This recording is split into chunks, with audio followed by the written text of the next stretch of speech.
Ya, Assalamualaikum warahmatullahi wabarakatuh. Sahabat-sahabat warga belajar dimanapun berada, pada kesempatan yang berbahagia ini, kita akan membahas tentang merdeka belajar pada subtopik dasar pendidikan menurut Ki Hajar Dewantara. Oke, sahabat-sahabat sekalian, semoga video ini dapat menginspirasi sahabat-sahabat sekalian ya dalam menerapkan merdeka belajar, ya lebih khusus dalam pelaksanaannya untuk mengimplementasi kurikulum merdeka. Nah, tentunya kita perlu pahami dulu merdeka belajar atau kemerdekaan dalam belajar yang dimaksudkan melalui pemikiran Ki Hajar Dewantara. Nah, kali ini spesifikasi pembahasan kita yaitu tentang dasar pendidikan menurut Ki Hajar Dewantara. Ya, Ki Hajar menyatakan bahwa maksud pendidikan itu ya adalah menuntun segala kekuatan kodrat yang ada pada anak-anak agar mereka dapat mencapai keselamatan dan kebahagiaan yang setinggi-tingginya, baik sebagai manusia maupun sebagai anggota masyarakat. Ya, pernyataan Ki Hajar ini menggambarkan bahwa tujuan utama pendidikan adalah untuk membimbing dan mengembangkan potensi alami yang dimiliki oleh anak ya. Nah, ada kekuatan kodrat yang dimiliki oleh anak. Segala kekuatan kodrat yang mengacu pada potensi-potensi yang ada di dalam diri anak-anak itu. Nah, misalnya seperti fisik, mental, emosional, dan juga spiritual. Ya, sahabat-sahabat sekalian, pendidikan bertujuan untuk membantu anak-anak dalam mengaktualisasikan potensi-potensi tersebut ya, agar mereka bisa mencapai keselamatan dan kebahagiaan yang optimal ya, sebagai dirinya yaitu manusia dan juga dia sebagai makhluk sosial nantinya. Nah, ini pandangan Ki Hajar Dewantara yang menyatakan tentang maksud pendidikan. Ya, nah tujuannya itu adalah keselamatan dan kebahagiaan. Keselamatan dan kebahagiaan ini tidak hanya sesuatu yang bersifat personal, tetapi juga mencakup peran mereka dalam masyarakat. Ya, dengan demikian pendidikan diharapkan dapat membekali anak-anak kita dengan keterampilan, dengan pengetahuan, dan nilai-nilai yang diperlukan untuk berkontribusi secara positif sebagai individu ya dan sebagai bagian dari masyarakat. Sekilas tentang maksud pendidikan menurut pandangan Ki Hajar Dewantara seperti ini, sahabat-sahabat sekalian. Nah, Ki Hajar juga menyatakan bahwa pendidikan itu hanya dapat menuntun. Ya, oke. Menuntun tumbuh atau hidupnya kekuatan kodrat yang ada pada anak-anak agar dapat memperbaiki lakunya ya, bukan dasarnya. Oke. Hidup dan tumbuhnya kekuatan kodrat anak. Nah, pendidikan bertujuan untuk membimbing dan mengembangkan potensi alami yang dimiliki oleh anak dalam berbagai aspek kehidupan manusia. Seperti yang tadi saya sampaikan, fisik, mental, emosional, spiritual. Nah, ini yang menjadi tujuan utama bagaimana kita bisa memastikan bahwa anak-anak kita itu mencapai tingkat keselamatan dan kebahagiaan yang optimal ya. Tidak hanya dalam hal pribadi tetapi juga dalam peran mereka sebagai anggota masyarakat. Ya, oke, seperti ini ya, bahwa pendidik itu hanya dapat menuntun. Oke, itu artinya bahwa peran kita salah satunya juga bagaimana menuntun tumbuh kembangnya kodrat ya yang dimiliki oleh anak. Nah, seperti ini, mari kita refleksi kembali sahabat-sahabat sekalian. Coba kita kembalikan ingatan kita pada masa usia sekolah ya, mungkin dari masa TK hingga SMA. Kemudian pilih dan tuliskan satu momen yang paling berarti ya. Nah, mari kita ingat kembali. Nah, teman-teman bisa mengingat kembali ya apa saja ya kejadian-kejadian yang melibatkan kita dan mengapa momen itu sampai sekarang sangat berarti bagi kita hingga saat ini dan kadang sulit kita lupakan. Bahkan sehingga dalam momen-momen tertentu, dalam aktivitas tertentu, dalam tugas kita di sekolah, hampir mirip kita temukan ada kejadian-kejadian yang pernah mirip kita alami pada masa kita sekolah. Nah, ini menggambarkan bahwa ada satu riwayat yang membekas di pemikiran kita selama masa kita sekolah. Ya, alangkah indahnya kalau riwayat-riwayat itu banyak tercatat ya dan teringat oleh kita, sehingga kita akan mengingat sebuah proses dan kita akan mengingat juga guru yang terlibat di dalam kejadian tersebut. Nah, misalnya seperti ini, kita ingatkan lagi satu guru yang kita kenal secara pribadi dalam episode kehidupan kita di rentang usia sekolah kita, dan dampak beliau ketika beliau membimbing, mendampingi, menuntun kita itu kita rasakan hingga sekarang ini. Ya, oke, apapun beliau yang masih kita pegang sebagai filosofi pijakan kita saat ini berupa pesan-pesan beliau. Ya, sering ini juga pasti teman-teman rasakan. Boleh dituliskan di komentar pengalaman teman-teman sekalian ya selama sekolah, dan bagaimana ada peran guru yang sampai saat ini kita masih mengingat beliau sebagai guru kita ya dengan berbagai tindakannya ya, sehingga bisa menjadi filosofi pijakan kita saat ini. Nah, oke, sahabat-sahabat sekalian.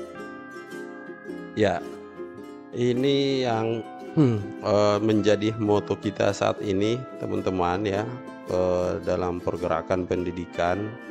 Bagaimana Ki Hajar Dewantara memberi pandangannya ya tentang peran guru, 3 peran guru ya yang masih relevan dengan kehidupan saat ini. Pandangan ini sudah cukup lama ya, sudah cukup 1 dekade yang dikuatkan oleh Ki Hajar Dewantara pada saat itu, dan hingga saat ini masih relevan dan juga sesuai dengan keadaan saat ini. Oke, Ingarso Sung Tulodo ya. Ingarso Sung Tulodo ini, bagian ini menggambarkan pentingnya ya, pentingnya menjadi teladan atau contoh yang baik ya. Ki Hajar percaya bahwa seorang pendidik harus menjadi teladan dalam perilaku atau tindakan mereka, sehingga murid-murid dapat mengikuti contoh yang baik tersebut. Oke. Kemudian peran yang kedua adalah Ing Madyo Mangunkarso ya. Nah, ini menyoroti pentingnya membangun semangat, membangun motivasi dan keinginan untuk maju dalam diri sendiri. Nah, sehingga pendidik harus mampu memotivasi siswa untuk berkembang secara pribadi dan mencapai potensi terbaik mereka. Bagaimana dengan Tuturi Handayani? Ya, bagian ini menunjukkan pentingnya memberikan bimbingan, arahan, dukungan kepada orang lain, murid-murid kita, bahwa seorang guru tidak hanya memberikan pengetahuan, tetapi ia juga membimbing siswa untuk menggunakan pengetahuan tersebut secara bijaksana dalam kehidupan sehari-hari. Nah, ketiga peran guru ini, sahabat-sahabat sekalian, ketika bisa berjalan dengan baik, maka keselamatan dan kebahagiaan murid sebagai anggota masyarakat maupun sebagai dirinya sendiri ini bisa terlaksana dengan baik. Bahwasanya pendidikan hendaknya berpusat pada murid. Pendidikan hendaknya memerdekakan anak. Pendidikan hendaknya menumbuhkan budi pekerti luhur. Nah, ini pandangan Ki Hajar Dewantara bagaimana peran yang perlu ditempatkan oleh guru sebagai teladan, sebagai motivator, dan juga sebagai orang yang memberikan bimbingan, arahan, dan dukungan kepada murid-muridnya. Nah, sahabat-sahabat sekalian, seperti apakah manusia merdeka menurut Ki Hajar Dewantara? Nah, mari kita lihat. Manusia merdeka menurut Ki Hajar ini adalah manusia yang hidup lahirnya dan batinnya tidak bergantung kepada orang lain, akan tetapi bersandar atas kekuatan diri kita sendiri. Sehingga beberapa pandangan-pandangan dan filosofi yang sering muncul di pergerakan Merdeka Belajar bahwa mulai dari diri sendiri, ya, karena dari diri sendirilah akan memotivasi kita untuk bisa berkembang. Kita yakin bahwa kita punya potensi, kita punya aset, ya.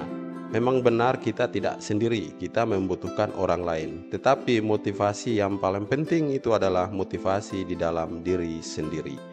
Nah, maksud pengajaran dan pendidikan yang berguna untuk peri kehidupan bersama ialah memerdekakan manusia sebagai bagian dari persatuan rakyat. Nah, sehingga ada pengaruh pengajaran, itu namanya memerdekakan manusia atas hidupnya ya lahir. Sedangkan memerdekakan hidup batin itu terdapat dari pendidikan. Nah, itu terdapat dari pendidikan, ya, diantaranya adalah merdeka batin yaitu pendidikan, dan merdeka lahir yaitu pengajaran. Ki Hajar menyampaikan ini bahwa pengajaran itu adalah sebuah proses instruksional, ya, sehingga guru perlu membedakan apa itu pengajaran, apa itu pendidikan, ya. Sehingga teman-teman sekalian, ini dapat memberikan manusia kebebasan dalam hal-hal yang bersifat lahiriah atau fisik.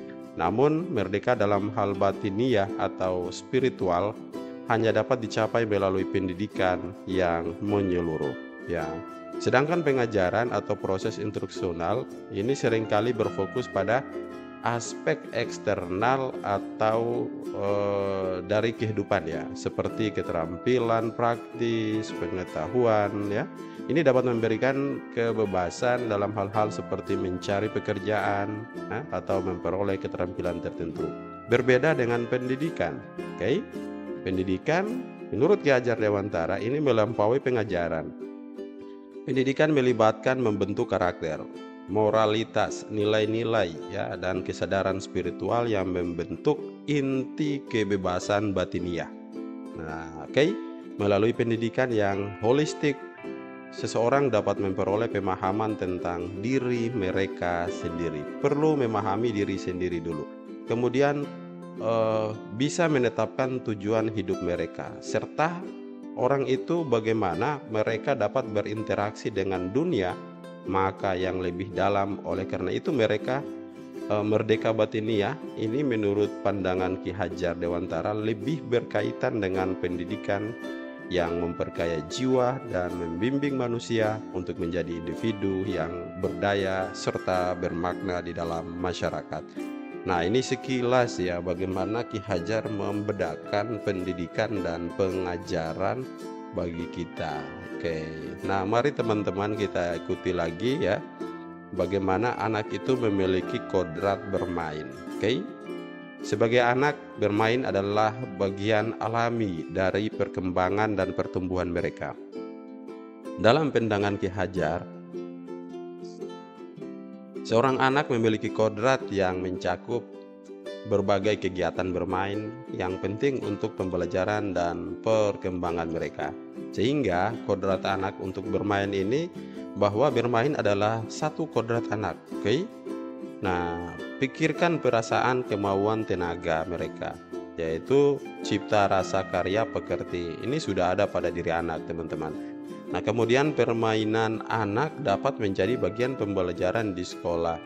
Nah, ini maksudnya ketika teman-teman menemukan anak yang bermain dalam belajar, silahkan digali potensinya, ya. Dengan permainan itu barangkali bisa menjadi sebuah model metode khusus bagi dia untuk memahami sebuah tujuan pembelajaran. Nah, ini langkah-langkah praktis yang secara konteks bisa kita laksanakan, bahwa kita tidak bisa memisahkan anak dengan bermain, karena Ki Hajar mengakui pentingnya bermain dalam perkembangan dan pertumbuhan anak-anak. Ya, dalam pandangannya, ya, anak memiliki kodrat alami yang mencakup kegiatan bermain seperti bagian-bagian penting dari pembelajaran dan perkembangan mereka. Jadi bermain ini dianggap sebagai cara alami bagi anak untuk mengeksplorasi mengeksplorasi dunia di sekitar kita. Ya, oke ya. Nah, yang berikut kita lihat lagi seperti apakah pendidikan yang berpihak pada anak. Oke.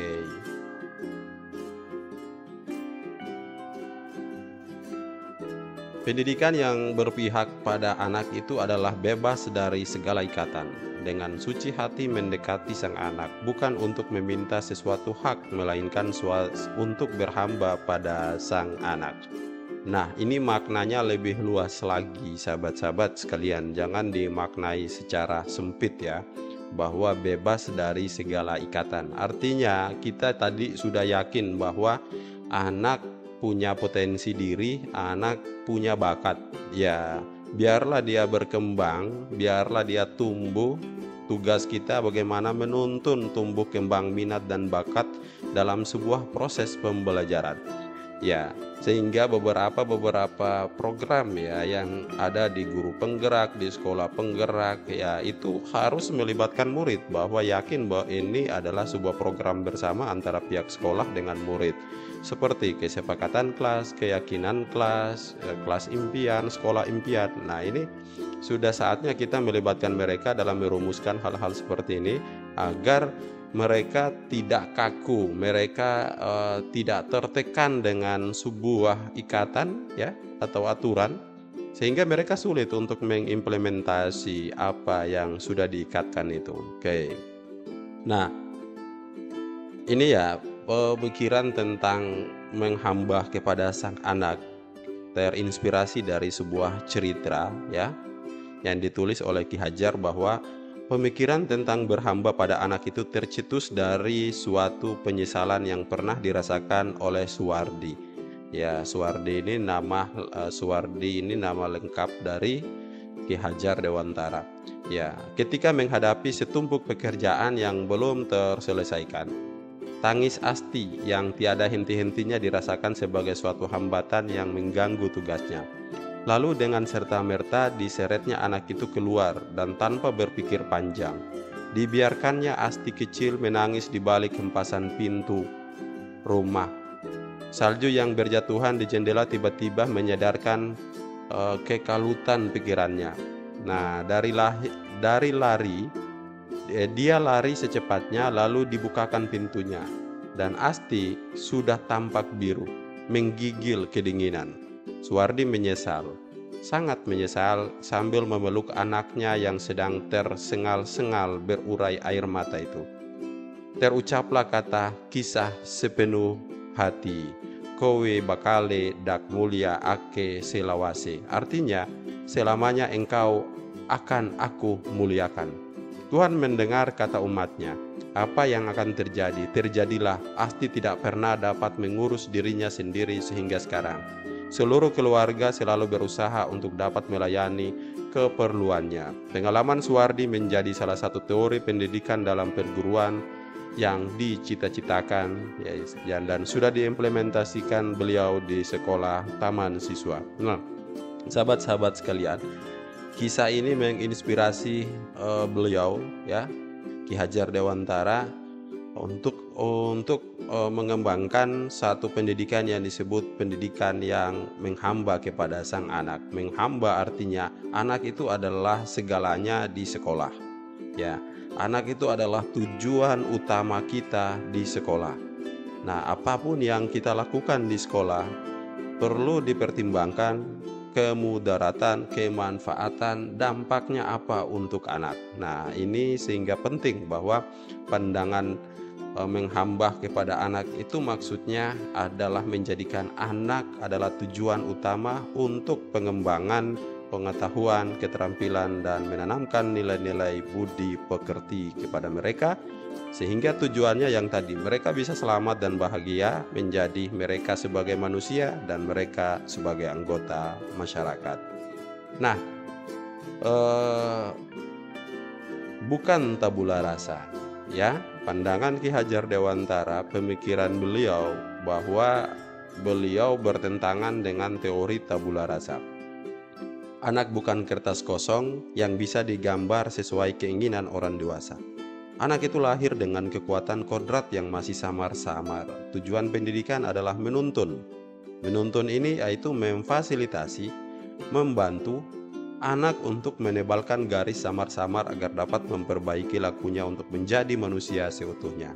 Anak ini maksudnya menurut Ki Hajar ke sekolah itu tidak kosong.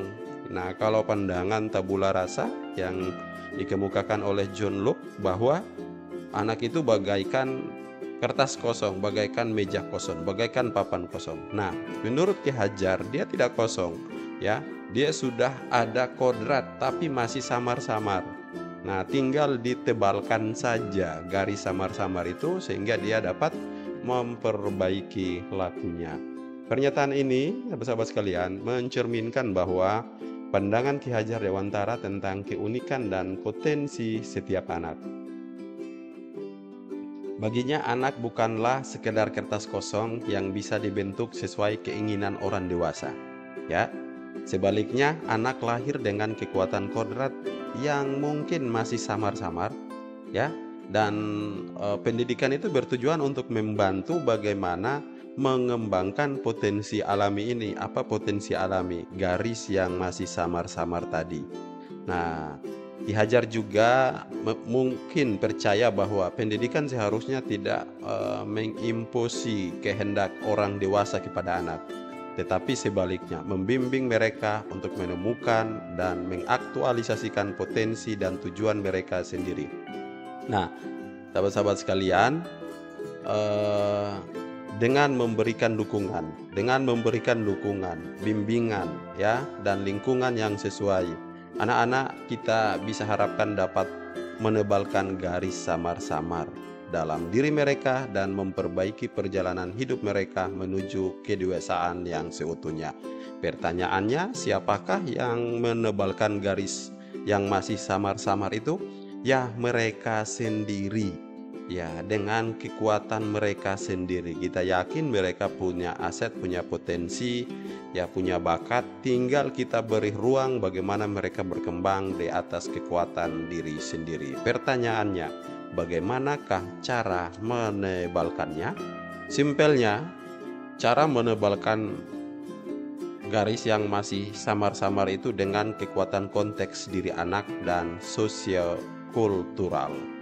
Ya, pernyataan ini menggambarkan bahwa pentingnya memahami dan memperhatikan konteks individu anak serta lingkungan sosial dan budaya di sekitarnya dalam proses pendidikan. Baginya mungkin pembentukan perilaku anak tidak hanya bergantung pada faktor internal individu, tetapi juga sangat dipengaruhi oleh faktor-faktor eksternal seperti keluarga, komunitas, masyarakat, tetangganya, ataupun budaya di mana anak tersebut dibesarkan, ya. Nah, oleh karena itu, pendidikan yang efektif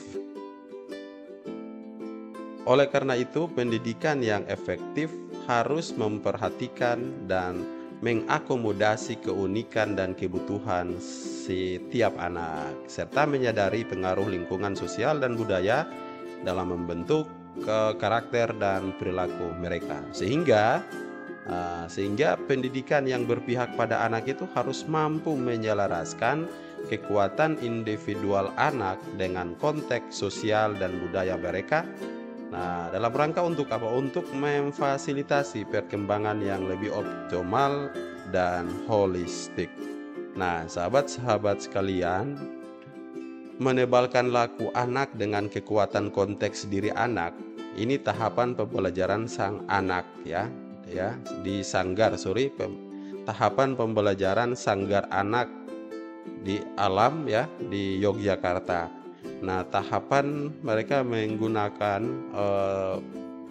periodisasi seperti ini, ya, sebagai gambaran dan inspirasi buat kita. Yang pertama itu wiraga, ya. Wiraga ini anak pada usia 0 sampai 8 tahun. Yang mana anak ini mengacu pada dimensi fisik atau jasmani dari individu. Ini mencakup pengembangan tumbuh dan kesehatan fisik mereka. Mereka butuh eksplorasi pengalaman antara raga, indera, imajinasi, dan juga taman indera. Ini biasanya anak-anak di usia jenjang PAUD, sahabat-sahabat sekalian, ya. Nah, yang kedua, wiraga wiram. di A ya, ini antara 8 sampai 16 tahun. Ya.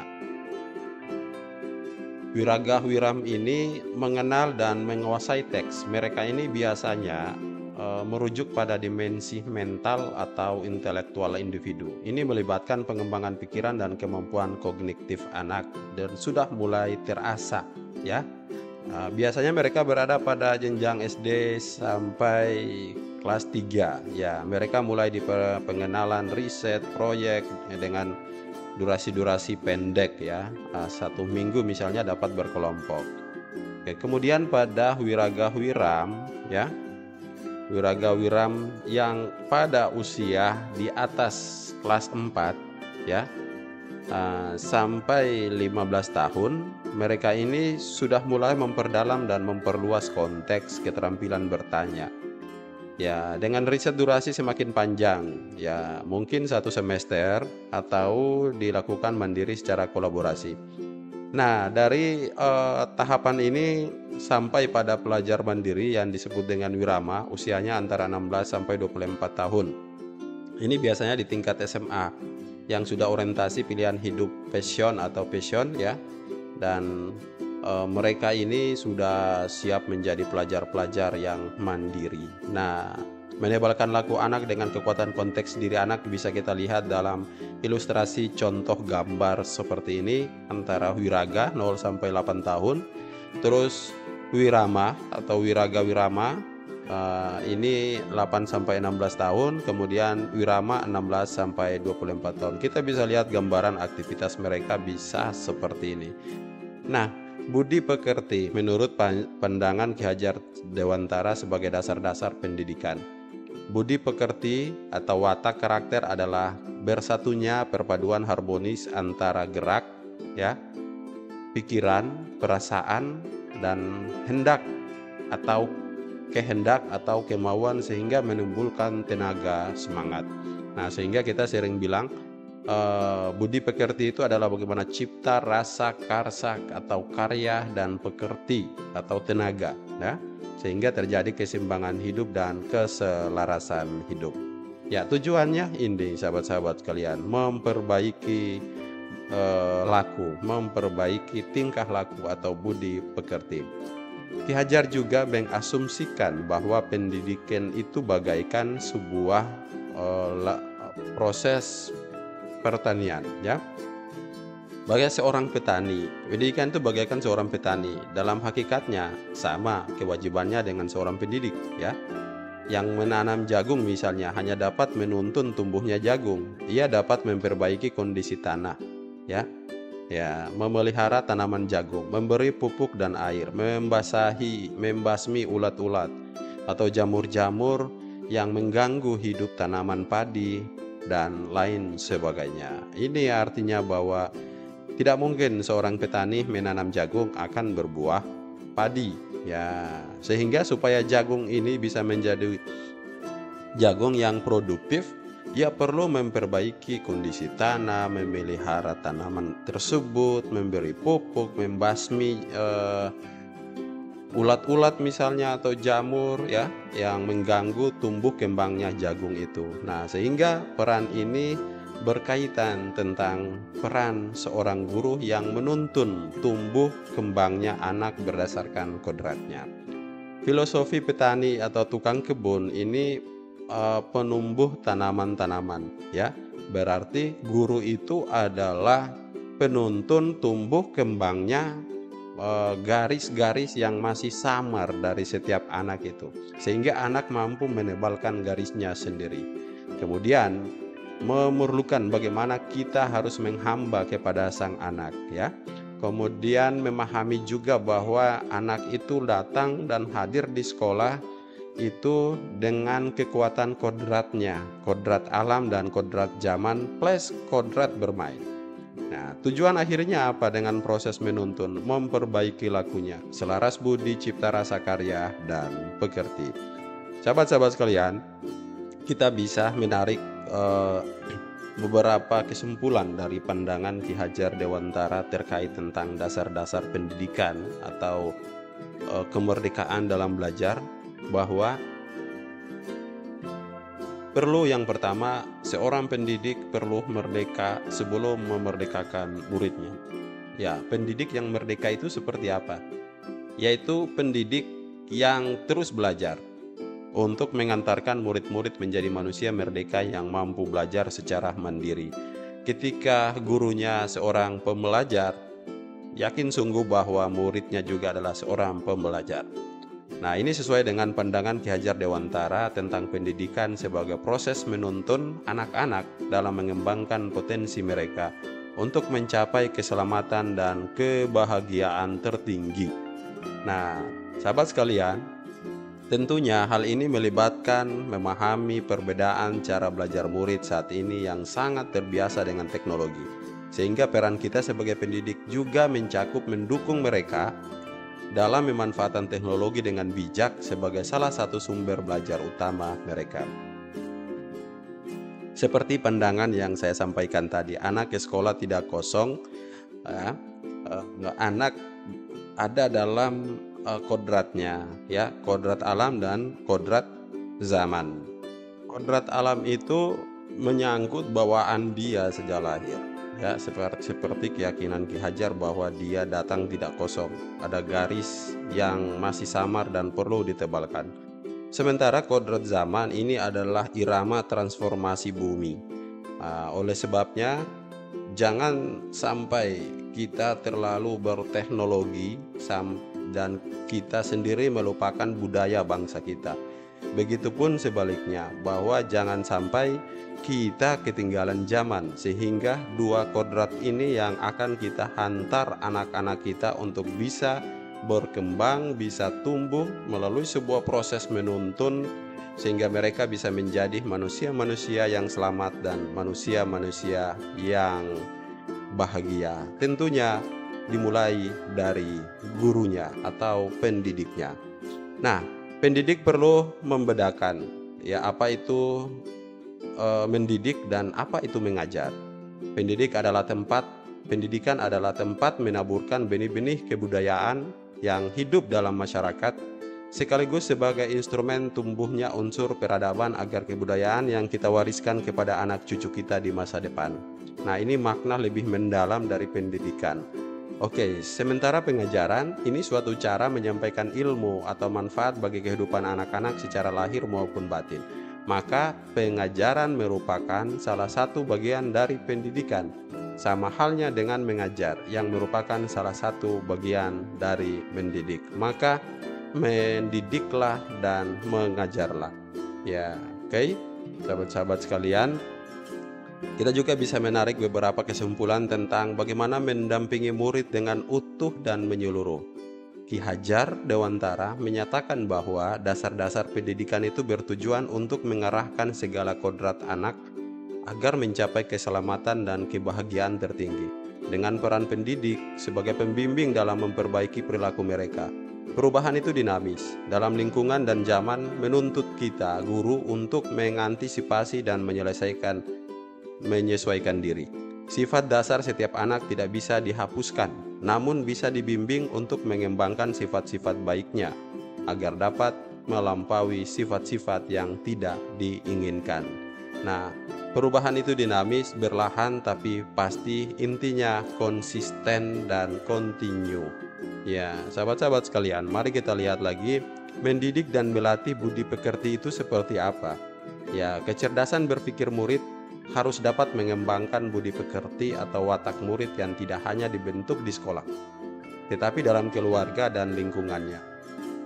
Ki Hajar tidak serta-merta menggunakan teori-teori barat dalam pendidikan nasional. Beliau dengan cermat mengidentifikasi teori-teori yang sesuai dengan kepribadian bangsa. Untuk mewujudkan anak-anak yang selamat dan bahagia, di sekolah ada banyak hal yang bisa ditempuh. Mungkin kita harus banyak belajar untuk menciptakan pembelajaran yang menyelamatkan, pembelajaran yang membahagiakan murid itu seperti apa, dalam jangka waktu pendek maupun dalam jangka waktu yang sangat panjang. Nah, artinya bahwa mendidik dan melatih budi pekerti melekat pada tripusat pendidikan, yaitu keluarga, sekolah, dan masyarakat. Ini harus tersinkron dengan baik. karena ketika hanya berfokus ke satu titik, maka akan sulit untuk mencapai keselamatan dan kebahagiaan. Perlu ada komunikasi yang baik, perlu ada peran serta masyarakat dalam mengembangkan sebuah pendidikan yang merdeka. Nah, sahabat-sahabat sekalian, mari kita lihat yang terakhir bahwa mengantarkan murid menuju keselamatan dan kebahagiaan. Tidak jarang siswa merasakan kebalikan dari apa yang dirasakan oleh guru. Sering kita alami ini. Kita guru merasa cocok dengan metode ceramah mungkin, tapi ada siswa yang merasa bosan dengan kurang tertarik atas metode itu. Nah, guru tidak boleh membatasi sumber belajar yang digunakan oleh siswa, karena jika dibatasi atau ditentukan, maka siswa merasa terkekang bahkan ketakutan. Nah, hal inilah yang tidak memerdekakan murid. Nah, sebagai pendidik sebaiknya tidak hanya memberikan pengetahuan dan informasi saja. Pendidik juga harus memberikan pemahaman tentang fungsi dan kegunaan materi pelajaran di dalam kehidupan sehari-hari. Ini yang paling penting, ya. Artinya belajar untuk menerapkan, ya. Belajar tidak hanya untuk mencari tahu informasi. Nah, di samping itu pendidik juga sebaiknya mampu memahami dan mengenali kekuatan kodrat anak, dengan artian bahwa setiap anak dapat mengekspresikan dan membuat pemahamannya sendiri dengan cara yang berbeda.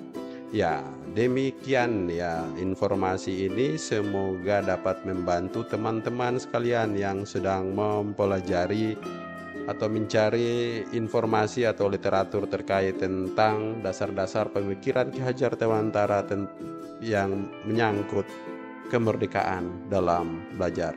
Terima kasih. Assalamualaikum warahmatullahi wabarakatuh.